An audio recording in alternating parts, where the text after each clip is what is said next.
नमस्कार, आप देख रहे हैं इंडिया न्यूज। आपके साथ मैं हूं वंदना स्टोरी। 2024 आम चुनाव से पहले कांग्रेस ने बड़ा चुनावी धमाका किया। यूपी कांग्रेस के अध्यक्ष अजय राय ने राहुल गांधी को अमेठी जबकि प्रियंका गांधी को वाराणसी से चुनाव लड़ने की बात कह दी है। यह अलग बात है कि ये दोनों कहां से चुनाव लड़ेंगे या लड़ेंगे भी या नहीं लड़ेंगे, लेकिन एक बात तो तय है कि कांग्रेस ने जो चुनावी बम फोड़ दिया है उसका असर सियासी गलियारे में साफ देखा जा रहा है। 2024 से पहले क्या कांग्रेस पार्टी प्रियंका गांधी को आगे करना चाहती है? पीएम मोदी के खिलाफ प्रियंका गांधी को चुनावी मैदान में उतारना चाहती है? तो सवाल यह भी, क्या वाकई कांग्रेस ऐसा करने वाली है? वाराणसी से प्रियंका गांधी को मैदान में उतारकर मोदी के साथ साथ बीजेपी को बड़ी चुनौती देने की रणनीति पर क्या कांग्रेस काम कर रही है? इसकी आखिर वजह क्या है? क्या राहुल गांधी से कांग्रेस की उम्मीद खत्म हो गई है? और क्या ऐसा माना जाए कि कांग्रेस बीजेपी के खिलाफ ये आखिरी सियासी इस्तेमाल कर रही है, आखिरी प्रयोग कर रही है? क्योंकि प्रियंका गांधी और नरेंद्र मोदी जब चुनावी मैदान में आमने सामने होंगे तो नतीजा कुछ भी हो, लेकिन प्रियंका गांधी की हार का मतलब होगा कांग्रेस का हमेशा के लिए गेम ओवर। क्या इस रिस्क को प्रियंका गांधी या पूरी कांग्रेस पार्टी उठाना चाहती है? क्या ये जोखिम ले पाएगी कांग्रेस? पीएम मोदी के सियासी कद के सामने प्रियंका गांधी कहां टिक पाएंगी? क्या वाकई टिक पाएंगी? और इस पर भी हम आज चर्चा करेंगे, तमाम सवालों का जवाब टटोलेंगे। लेकिन पहले आप देखिए खास रिपोर्ट। कांग्रेस ने फोड़ा 2024 से पहले चुनावी तो यूपी कांग्रेस अध्यक्ष अजय राय का बड़ा बयान सामने आया। उन्होंने कहा है कि राहुल गांधी अमेठी से चुनाव लड़ेंगे और प्रियंका चाहें तो वाराणसी से चुनाव लड़ सकती हैं। सुनिए क्या कुछ कहा। बिल्कुल राहुल गांधी अमेठी से लड़ेंगे। अमेठी के लोग यहाँ आए हैं और जहाँ से प्रियंका गांधी जी की इच्छा बनारस अगर होगी, हमारा एक एक कार्यकर्ता उनके लिए जान लड़ा। अरे 24 में दिखाई देगा और हर चुनाव आप देखिएगा कांग्रेस पार्टी का परचम लहराएंगे, आपसे वादा करते हैं। तो अजय राय के बयान के बाद से ही सियासत तेज हो गई है। बीजेपी नेता दुष्यंत कुमार गौतम कांग्रेस पर जमकर हमला बोल रहे हैं। उन्हें भी आपसे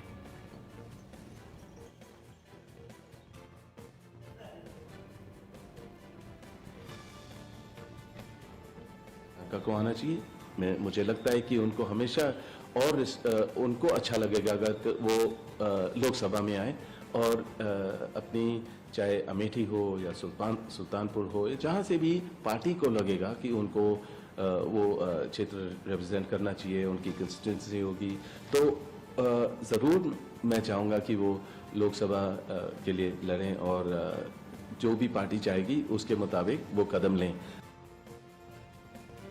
तो रॉबर्ट वाड्रा लगातार इस बात को कह रहे हैं कि प्रियंका गांधी संसद में जाने के योग्य हैं और सारी काबिलियत है उनके अंदर, वो चाहते हैं कि वो सांसद बने। वहीं राहुल गांधी के अमेठी से चुनाव लड़ने पर अमेठी की जनता क्या कहती है वो भी सुनिए। 2024 का चुनाव लड़ेंगे तो क्या रहेगा, जीतेंगे हारेंगे? जीतेंगे। क्या कहेंगे आप? यहाँ से कहा राहुल भैया जीतेंगे और भाजपा यहाँ से हारेगी। अब वो जहाँ तक राहुल जी की बात है, अगर राहुल गांधी जी आते हैं तो उनका स्वागत है। ये उनकी कर्मभूमि है और शुरू से ही गांधी परिवार की कर्मभूमि रही है, इसलिए राहुल जी का यहाँ पर स्वागत है। और उसमें कोई क्वेश्चन नहीं है कि अगर राहुल जी यहाँ पे आते हैं तो किसी के लिए कोई आसान रास्ता बनेगा। बिल्कुल, अभी जो है प्रदेश अध्यक्ष जो है अजय राय जी को बनाया गया है और उनको यूपी का पूरा शीर्ष नेतृत्व का आभार दिया गया है, इसके लिए उनको भी बधाई है। लेकिन रही बात जो है 2024 का जो चुनाव है लोकसभा का, वो पूरे प्रदेश में अब की बार जो है कांग्रेस जो है अच्छे पौधान पे है और लोगों ने अब की बार अच्छी सीख सीखी है कि जनता जो है जाग चुकी है। जैसे कि अभी आप देख ही रहे हैं, महंगाई और बेरोजगारी और युवाओं को लेकर के हर समस्या का जो है समस्या बढ़ चुकी है। इस पर जो है सिर्फ अगर कोई आवाज़ उठा रहा है तो वो राष्ट्रीय पार्टी कांग्रेस पार्टी के जो है मुखिया ही उठा रहा है अभी भी। और राहुल गांधी निश्चित रूप से पूर्ण बहुमत से यहाँ पे अमेठी से जीतेंगे और जो पूरा जो है भारत में मोहब्बत का पैगाम उन्होंने दिया है उसका जो नतीजा होगा वो बहुत ही अच्छा होगा। तो काशी में प्रियंका गेम चेंजर साबित होंगी या फिर गेम ओवर होगा, ये तो आने वाला वक्त बताएगा, लेकिन इस पर हम चर्चा करेंगे। खास मेहमान हमारे साथ जुड़ रहे हैं, मनीष गुप्ता जी जुड़ गए हैं, चुनाव विश्लेषक हैं। स्वागत है सर आपका इंडिया न्यूज पर। मनीष जी, कांग्रेस के इस दाव को किस तरह से आप देखते हैं? प्रियंका गांधी को आगे करना, वाराणसी से चुनाव लड़ाने की बात कहना, हालांकि अभी ये कयास है क्योंकि पुख्ता तौर पर कोई बयान सामने नहीं आया, लेकिन अजय राय के बयान को भी बड़ा बयान माना जा रहा है। और राहुल गांधी की अमेठी में वापसी को कैसे देखते हैं? देखिए, अमेठी का चुनाव और वाराणसी का चुनाव दोनों अलग अलग चीजें हैं। अभी कांग्रेस ने कैंडिडेट डिक्लेयर नहीं किया। अहम बात तो ये है। और जहां तक अगर हम अमेठी की बात करें तो स्मृति ईरानी और राहुल गांधी के बीच का जो डिफरेंस था तकरीबन 6% का था। तो बहुत बड़े मार्जिन से तो जीती नहीं है, तो खतरा तो बरकरार है। अच्छा, दूसरी जो सबसे अहम बात है कि जब से भारत जोड़ो यात्रा इन्होंने कंप्लीट किया है, कंप्लीट करने के बाद जो एक करंट पैदा हुआ है कि जमीनी स्तर पे दिख तो रहा है, लेकिन चुनाव में कितना असर डालेगा तब पता चलेगा ये। और जहां तक वाराणसी की अगर हम बात करें, हाँ। तो वाराणसी में देखिए, नो डाउट मोदी जी एक लोकप्रिय नेता है, करिश्मेटिक लीडर हैं, और प्रियंका जी भी एक लोकप्रिय नेता है। तो वहां पर जब ये कैंडिडेट इनका डिक्लेयर हो जाएगा तब ये पता चलेगा। चुनाव अगर मदद से नहीं लड़ेगा, अभी पता नहीं चलेगा। लेकिन जहां तक है कि कुछ ना कुछ फाइट तो होगा वहां पर। कांग्रेस के लिए इसको कैसे देखते हैं? क्या ये कांग्रेस के लिए रिस्क होगा? क्योंकि अगर प्रियंका गांधी चुनाव हार जाती हैं तो एक तो बहुत छवि खराब होगी, और क्या गेम ओवर माना जाए कांग्रेस के लिए? नहीं, देखिए, चुनाव में हार और जीत लगी रहती है, इससे कोई छवि नहीं खराब होती है। मिसेस गांधी ने चुनाव हारी थी, झुमका गिरा था बरेली के बाजार में, तो ऐसा नहीं है कि कोई चुनाव हार गया तो उनका करियर खत्म हो गया, ऐसा कुछ नहीं। और कोई हमेशा चुनाव जीतता रहेगा ये भी कोई भविष्यवाणी नहीं कर सकता। कभी कोई हार भी सकता है, कभी कोई जीत भी सकता है। तो इसके लिए वो, हाँ जरूर है, उनका एक आगाज जरूर हो जाएगा। और आने वाले, देखिए जो उनकी राजनीति है, मेरे ख्याल में वो जो भी उनकी उम्र है अभी। ठीक है, अनिल शर्मा जी भी हमारे साथ जुड़ गए हैं, 25 साल के प्रवक्ता हैं। स्वागत है सर आपका। अनिल शर्मा जी, क्या वाकई प्रियंका गांधी वाराणसी से चुनाव लड़ने वाली हैं? राहुल गांधी को लेकर तो अजय राय कह रहे हैं कि वो अमेठी से चुनाव लड़ेंगे। देखिए, सबसे बड़ी बात है, प्रियंका जी और राहुल जी पार्टी के बड़े चेहरे हैं। पार्टी हाईकमांड डिसाइड करेगी और उनका खुद का निर्णय होगा कि कहां से उन्हें चुनाव लड़ना है। हाँ। अजय राय जी हमारे नवनियुक्त प्रदेश अध्यक्ष हैं कांग्रेस के, और ये भी निश्चित है कि बड़े होनहार व्यक्तित्व है। उत्तर प्रदेश में एक अच्छी खासी छवि रखते हैं पूर्वांचल क्षेत्र में। अगर वो कह रहे हैं तो कहीं ना कहीं मजबूती से ये निर्णय हुआ होगा। राहुल जी अमेठी से चुनाव लड़ने की तैयारी में हैं, और निश्चित है कि अगर ये चुनाव लड़ेंगे तो जीत होगी। बीजेपी का अस्तित्व धीरे धीरे समाप्ति की ओर है, और कांग्रेस का जनाधार बढ़ रहा है। जनता स्वीकार कर रही है। राहुल जी एक जननायक के रूप में उभरे हैं भारत जोड़ो यात्रा के बाद। बिल्कुल अनिल जी, यही सवाल मैं आपसे करने वाली थी। जननायक आप राहुल गांधी को बता रहे हैं, लेकिन वाराणसी से चुनाव उनको नहीं लड़ा रहे हैं। अमेठी की बात सामने आ रही है। पीएम मोदी के सामने राहुल गांधी एक बड़ा चेहरा है, क्योंकि सदन में भी वो खूब आंखों में आंखें डालकर सवाल पूछते हैं प्रधानमंत्री से। देखिए, सबसे अलग बात है कि चुनाव कहां से लड़ना है ये खुद को तय करना। जरूरी नहीं कि हर नेता के सामने किसी को भी चुनाव लड़ाना है। जब से सरकार में आए हैं साहिब, यूनिवर्सिटीज के पीछे पड़े हैं। वो उस्मानिया यूनिवर्सिटी हो, जवाहरलाल नेहरू विश्वविद्यालय हो, अलीगढ़ मुस्लिम यूनिवर्सिटी हो, अशोका यूनिवर्सिटी हो, प्राइवेट एकेडमीज हो, जहां देखो यूनिवर्सिटीज पे वो जैसे विशेष दुश्मनी है कि जहां ज्ञान हो।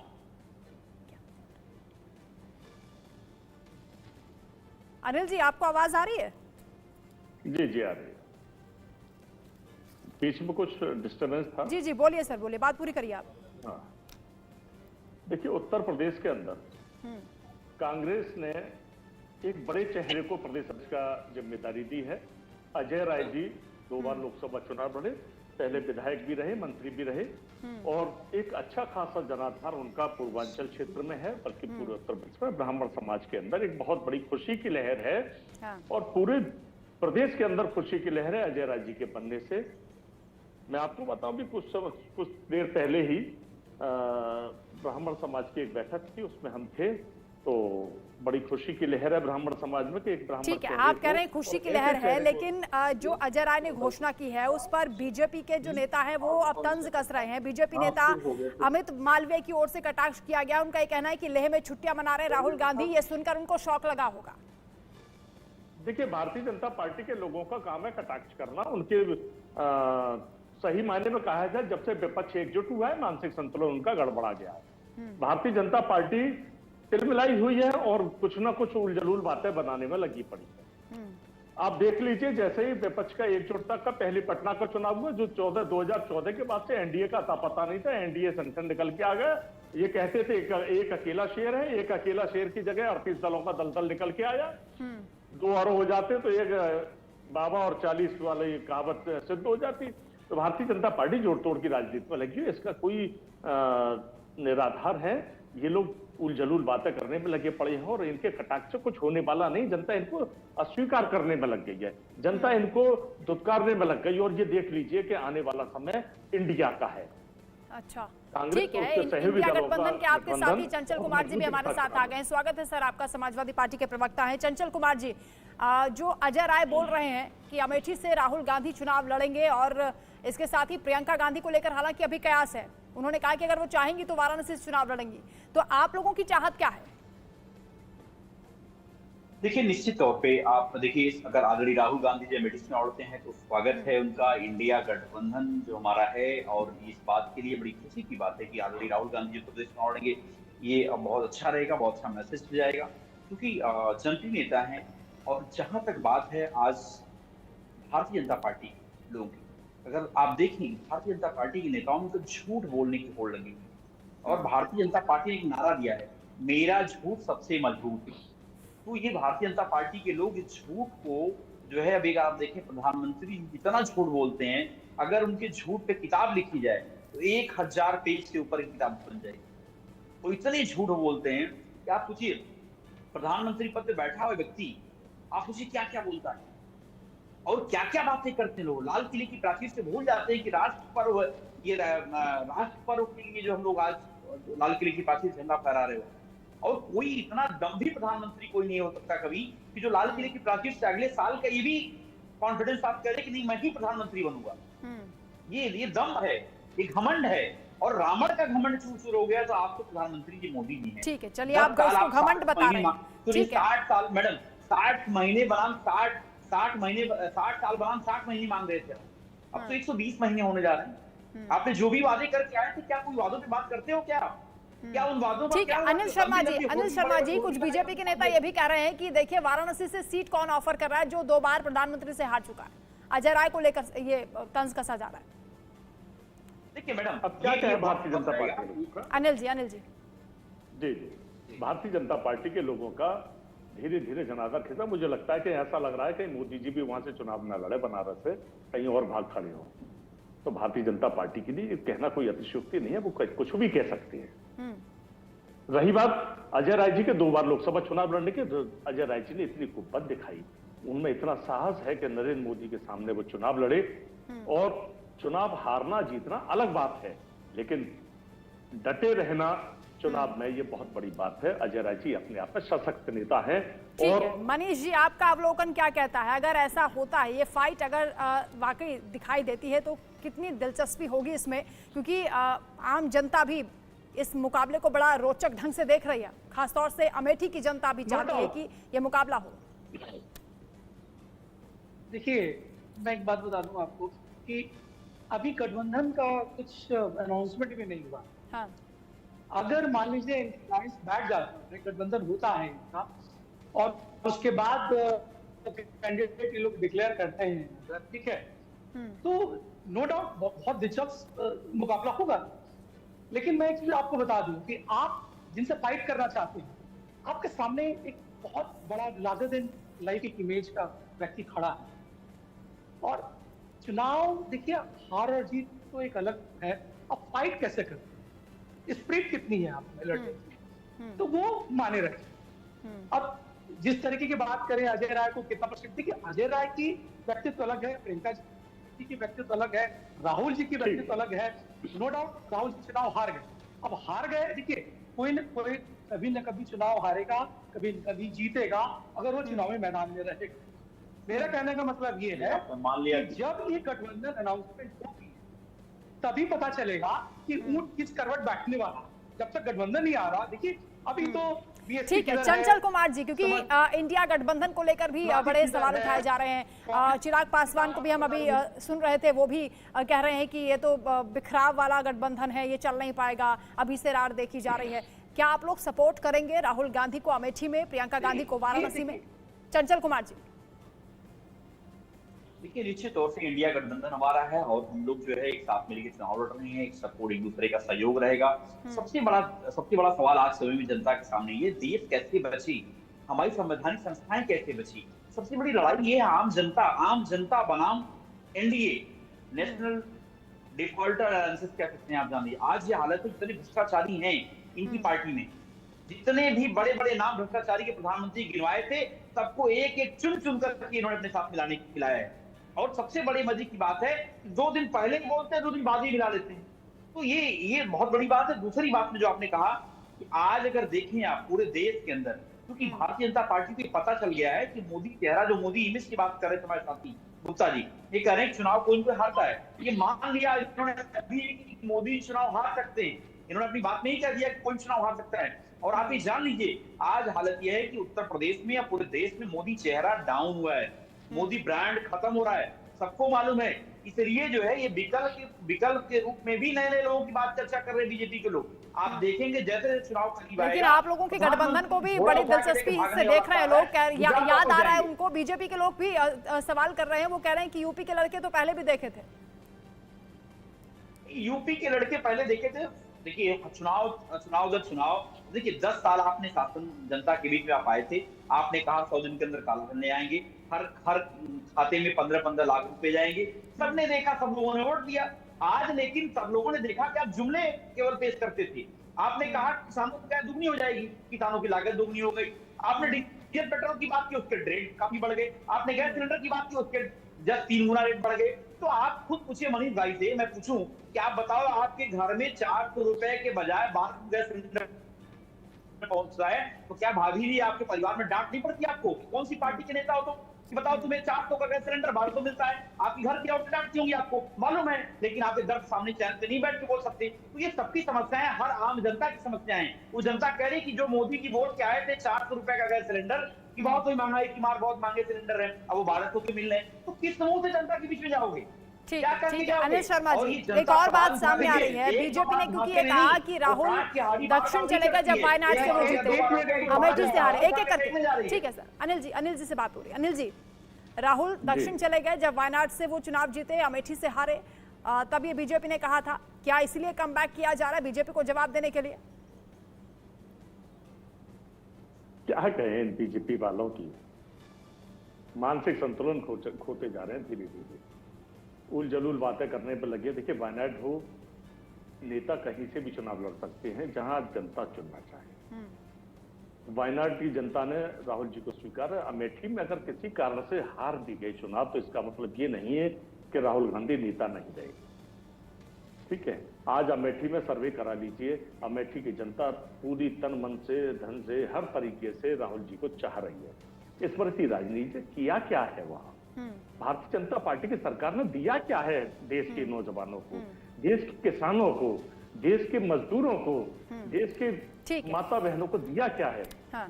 सिर्फ झूठ के पुलंदे के अलावा कुछ नहीं है। और ये सही बात तो ये है कि आज ये जनता के बीच में जाने से कतरा रही है और केवल मीडिया पर बैठकर बातें जरूर ठीक है, कई मुद्दे हैं, ये बता रहे हैं कि जिसको लेकर जनता के बीच में हम जाएंगे तो जनता हमें सपोर्ट करेगी, क्योंकि बीजेपी ने वो काम नहीं किया, ये आप बता रहे हैं। लेकिन मनीष जी, मूल्यांकन तो किया जाता है जब कैंडिडेट्स को आपस में तुलनात्मक रूप से देखेंगे, क्योंकि जब वोट देने के लिए जाती है जनता तो देखती है कि सामने कौन उम्मीदवार है। पीएम मोदी के सामने अगर प्रियंका गांधी को चुनाव लड़ाया जाएगा, हालांकि अभी इस पर मोहर नहीं लगी है, तो इस तरह से मूल्यांकन आप करेंगे दोनों फेसेस का? देखिए कांग्रेस अपने कार्ड बड़े चालाकी से खेलेगी, ऐसा नहीं है। देखिए इनके जो सपोर्टर हैं, इनके जो हैं, वो लोग कुछ भी बोल सकते हैं, लेकिन इनका सिर्फ नेतृत्व फैसला करेगा कि कौन वहां से चुनाव लड़ेगा। और जहां तक अगर हम एक बार मान भी लें कि प्रियंका गांधी वहां खड़ी होंगी, अगर ठीक है, नेता है, चुनाव लड़ सकती है। और अगर इस डर से अगर मान लीजिए कि बच्चा फेल हो गया, मैंने ऐसे कितने लोगों को देखा है जो क्लास में फेल हो और आईएएस बन गए, लेकिन ये कोई मानदंड नहीं है। मैं ये नहीं कह रहा हूं, लेकिन आप जिससे फाइट करना चाहते हैं, देखिए चुनाव बैटल ऑफ परसेप्शन, आप परसेप्शन बना पाएंगे, आपके पास मुद्दा है, आप उसको इनकैश कर पाएंगे, बजा पाएंगे, समझा पाएंगे, डेफिनेटली आप जीत सकते हैं। लेकिन मोदी बनाम प्रियंका गांधी रहेगा अगर, तो ये चुनाव वाकई दिलचस्प हो। लेकिन राहुल गांधी जी अगर आ जाते प्रियंका जी की जगह तो शायद और ज्यादा दिलचस्प हो जाता आने वाले भविष्य में, अगर ऐसा होता। देखिए राहुल, देखिए अब अगर हम राहुल जी की बात करें तो भारत जोड़ो यात्रा के बाद उनका जो एक व्यक्तित्व उभर करके आया है, उसमें पॉजिटिवनेस जिसको कहते हैं वो इतना ज्यादा है, लगता है जैसे उनको कुछ होने का डर ही नहीं है। हाल के दिनों घटनाएं अगर हम देख लें, हम तो पूरी मूल्यांकन करेंगे ना, हम तो किसी के पक्ष में नहीं बोल रहे हैं, जो सत्य है वही रख रहे हैं, ना किसी के विपक्ष में ना किसी के पक्ष में। लेकिन अगर राहुल जी की बात करें, डेफिनेटली चुनाव अगर उनको भारतीय राजनीति में आप अगर कांग्रेस बात करती है कि फ्रीडम मूवमेंट की पार्टी है, इसमें कोई शक नहीं है, 125 साल पुरानी पार्टी भी है। ठीक है अनिल शर्मा जी, क्या ये माना जाए कि प्रधानमंत्री ने लाल किले की प्राचीर से जो एक तरीके से दावा किया है, एक चैलेंज के रूप में आपने उसको एक्सेप्ट किया, उन्होंने कहा कि मैं अगले साल फिर आऊंगा तिरंगा फहराने के लिए? देखिए, स्वतंत्रता दिवस के अवसर पर लाल किले की प्राचीर से जिस प्रकार से जो प्रधानमंत्री को भाषण देने चाहिए उस हिसाब से वो भाषण नहीं थे, वो चुनावी भाषण थे। और लेकिन इतनी गंभीरता के साथ इस बात को कह देना कि मैं दोबारा इसी किले से भाषण दूंगा, तो ये बहुत गलत है। चुनाव जनता तय करेगी, जनता आपको स्वीकारती है या नहीं स्वीकारती है, ये फैसलाबाद की चीज है। लेकिन 15 अगस्त जैसे कार्यक्रम से, स्वतंत्रता दिवस के जैसे कार्यक्रम से आप प्रधानमंत्री होकर इस तरह की बातें करते हैं, तो ये कहां की नहीं। अनिल शर्मा जी, मुझे बताइए कि राहुल गांधी का अमेठी से चुनाव लड़ना तय है या अभी विचार होगा कि उनको वाराणसी से उतारा जाए या प्रियंका को अमेठी से उतारा जाए? अभी फेरबदल हो सकता है।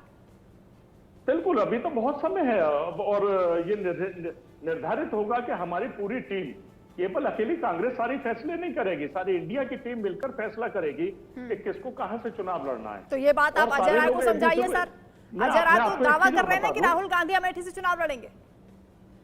देखिए, अजय राय जी हमारे प्रदेश अध्यक्ष हैं, सम्मानीय हैं। हाँ। और अजय राय जी ने अगर कुछ कहा है तो बड़ी ताकत के साथ कहा होगा। और रही बात इलेक्शन की, तो देखिए पूरे उत्तर प्रदेश के अंदर हम उत्तर प्रदेश के डिप्लोमेटिक जवाब हुआ सर आपका। चंचल कुमार जी एक तरफ ये कह रहे हैं इंडिया गठबंधन से सहमति लेंगे, बातचीत करेंगे, सलाह लेंगे, उसके बाद फैसला करेंगे। एक तरफ कह रहे हैं कि नहीं, हमारे बड़े नेता हैं अजय राय जी, उन्होंने कह दिया तो सोच समझकर कहा होगा।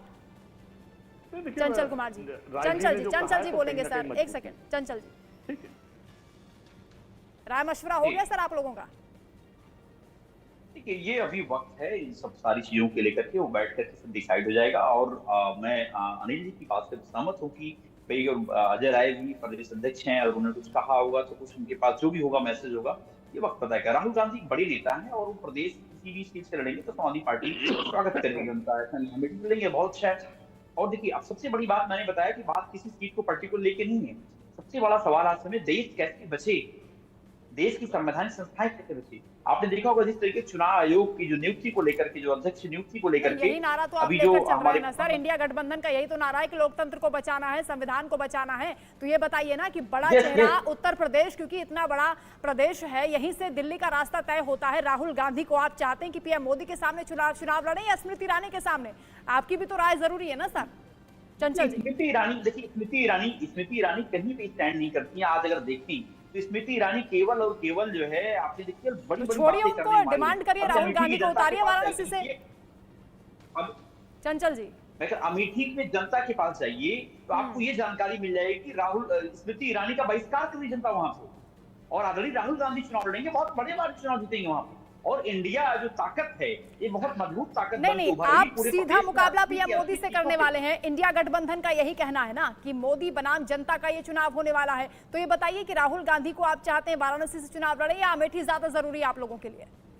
देखिए, राहुल गांधी जी और प्रियंका गांधी जी की जहां तक बात है, उनकी पार्टी डिसाइड करेगी। उनकी पार्टी में समाजवादी पार्टी की दखलंदाजी नहीं होगी, वो जो डिक्लेयर होगा तो भी भविष्य की बात है। लेकिन अभी ये जरूर जनता सवाल उठा रही है कि वो हर तरीके से परेशान है, चाहे वो महंगाई हो, भ्रष्टाचार हो, चाहे 2 करोड़ रोजगार की बात हो, चाहे आपने देखा होगा पूरे प्रदेश में नहीं, जब बीजेपी ये सवाल उठाती है, एनडीए गठबंधन के लोग ये सवाल उठाते हैं कि आप लोगों के पास चेहरा नहीं है, नीति नहीं है, नियत नहीं है, तो चेहरा तो आप दिखाएंगे ना सर। ये बताइए वाराणसी में आपका चेहरा कौन होगा? चेहरा की बात करें, आपने देखा होगा अभी काजोल जी ने एक स्टेटमेंट दे दिया था कि आदमी जो है 2024 में लोग पढ़े लिखे लोगों को वोट करें, आपने देखा होगा।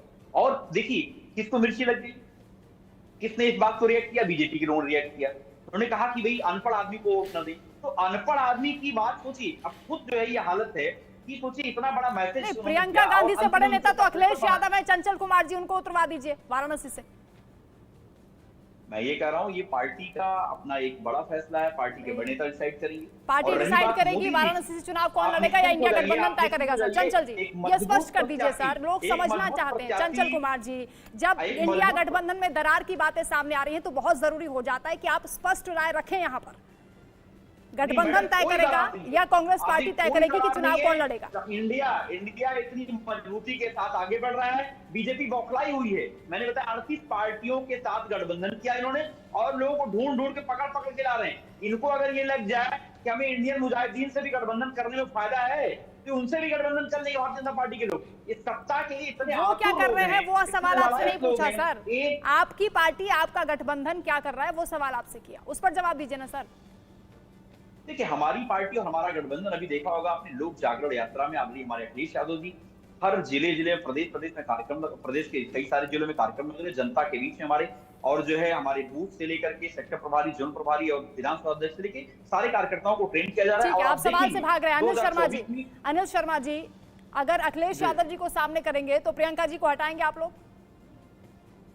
देखिए ये कहना गलत है कि किसको लाया जाएगा, किसको हटाया जाएगा, ये पार्टी के फैसले हैं। मैंने पहले भी कहा, कोई हिंट तो दीजिए ना सर, करने क्या वाले हैं आप लोग? रणनीति क्या होगी आप लोगों की? चेहरा कौन है आपका, कुछ तो बताइए। इंडिया गठबंधन का चेहरा बहुत बेहतरीन निकल के आएगा। सब लोगों के सामंजस्य तैयारी है और बहुत अच्छी तरीके से हम लोग चुनाव लड़ने की तैयारी में। एक सीट पर केवल एक पार्टी का प्रत्याशी होगा गठबंधन से, और पूरी ताकत से हम लोग उसके लिए काम करेंगे जो जिस पार्टी का भी प्रत्याशी होगा, है ना।